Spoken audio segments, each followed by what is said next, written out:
What causes disgusting algae to grow in your aquarium? And what are the common types of algae? Grasping the reasons behind algae's appearance in your tropical aquarium is pivotal for effective control and prevention. Algae are opportunistic organisms that flourish under certain conditions. Chief among these is lighting. In a tropical aquarium setting, both natural sunlight and artificial lighting can create a potent mix that algae find irresistible. This is particularly true if your aquarium basks in direct sunlight, or if the artificial lights linger on for extended periods, offering algae a perpetual energy source. Another critical factor is the balance of nutrients in the aquarium water. Algae are not fussy eaters. They thrive on nitrates, phosphates, and remnants of fish food. Practices like overfeeding your fish or having an inadequate filtration system can escalate nutrient levels, setting the stage for algae to thrive. And in order for me to thrive, I need you to help the channel by subscribing. It will allow me to make even better videos and tell YouTube that this channel is a little bit useful. Anyway, back to killing this algae. Water quality plays an equally vital role. Algae outbreaks often signal issues such as infrequent water changes or an overabundance of fish, both of which can degrade water quality. Regular maintenance and careful monitoring of water parameters can prevent the conditions algae need to grow. In planted tropical aquariums, the interplay between light and carbon dioxide, CO2, is also a crucial factor.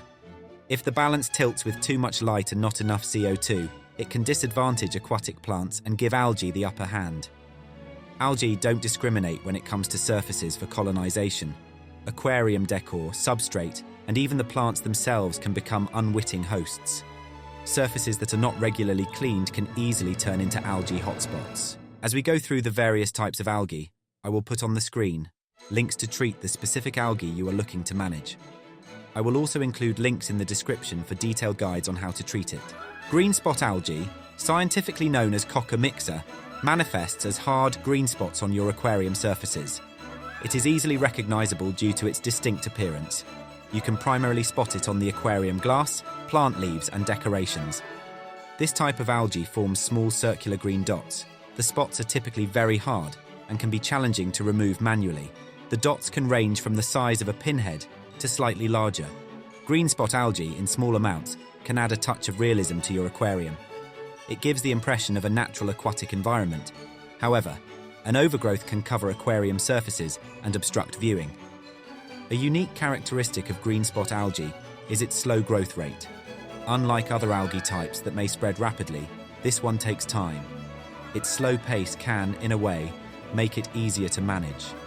Green dust algae, or GDA, is a type of free-floating unicellular algae that is commonly found in both freshwater and saltwater aquariums. When observed, it manifests as a layer of dust-like particles that tend to cover the glass of your aquarium. This variety of algae begins as tiny, barely visible dots on the aquarium glass. Over time, these dots multiply rapidly, creating a green film that obscures the view into the aquarium. This film appears as if a layer of green dust has settled on the glass, hence the name. One of the peculiarities of green dust algae is that it doesn't attach itself to the glass surface firmly. When disturbed, for example, during cleaning or water changes, it detaches easily and creates a cloud of green dust particles in the water. This characteristic distinguishes it from other types of algae that firmly adhere to surfaces. Also noteworthy is its growth pattern.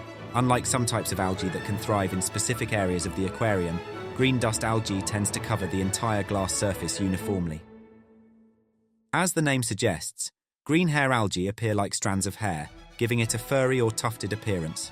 The individual strands are long, thin, and hair-like, which can range from just a few millimeters to several centimeters in length.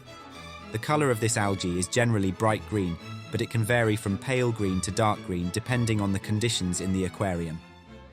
The texture is soft and smooth, resembling wet hair, and the strands sway gently with the water current. Green hair algae attach themselves to various surfaces in the aquarium. They can grow on the glass, equipment, substrate, decorations, and even on live plants. Over time, these algae can form dense mats that cover large sections of the aquarium. One of the unique characteristics of green hair algae is their rapid growth rate. They can quickly take over an aquarium if conditions are favorable and preventive measures are not taken in time. Green water, unlike other types of algae, is not named after a specific species, but describes a condition in your aquarium. This condition is often caused by an overgrowth of unicellular algae, typically chlorella or euglena, that float freely in the water. Understanding green water involves recognizing the dramatic change in your aquarium's appearance. When the green water condition occurs, the aquarium water turns a dense pea soup-like green. This green color is so dense that it often obscures the view into the aquarium, making it difficult to see fish and decorations. This green discoloration doesn't happen suddenly, but progresses gradually. It begins with the water appearing slightly cloudy and with a slight green tint. Over time, if unchecked, it becomes increasingly green and murky. One notable feature of green water is its persistence. Traditional methods of water clarification like mechanical filtration or water changes often fail to clear it.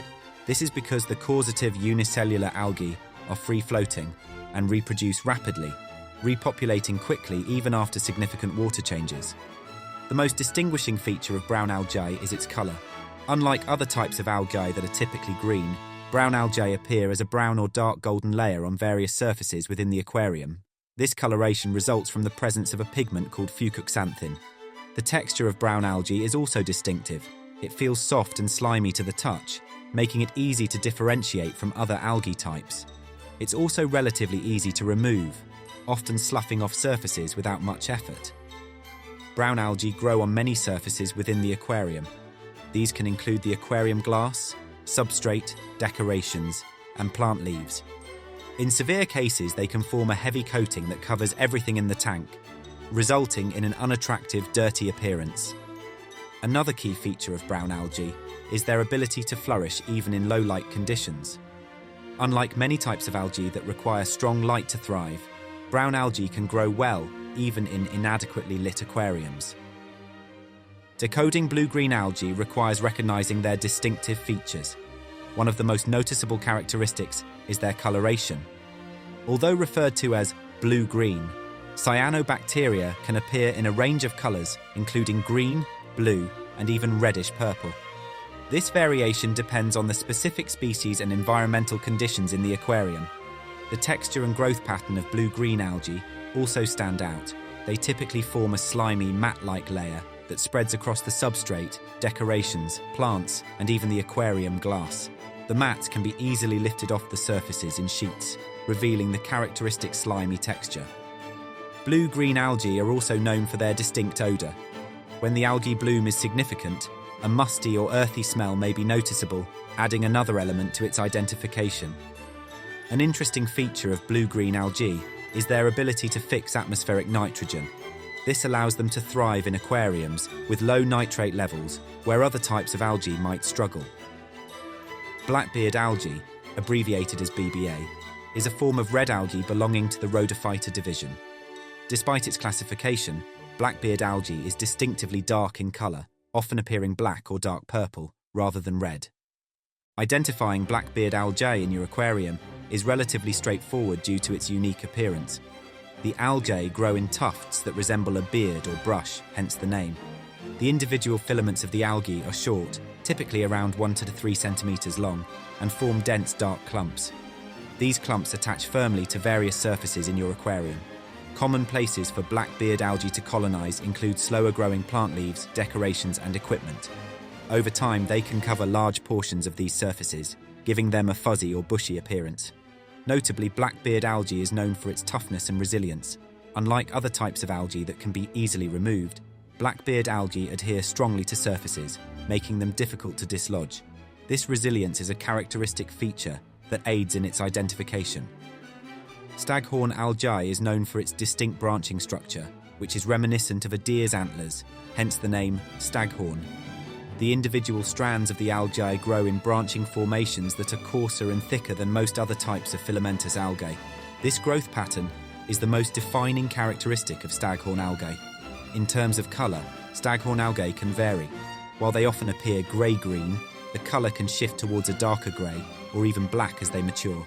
The color and texture combined give the algae a wiry or bristly appearance.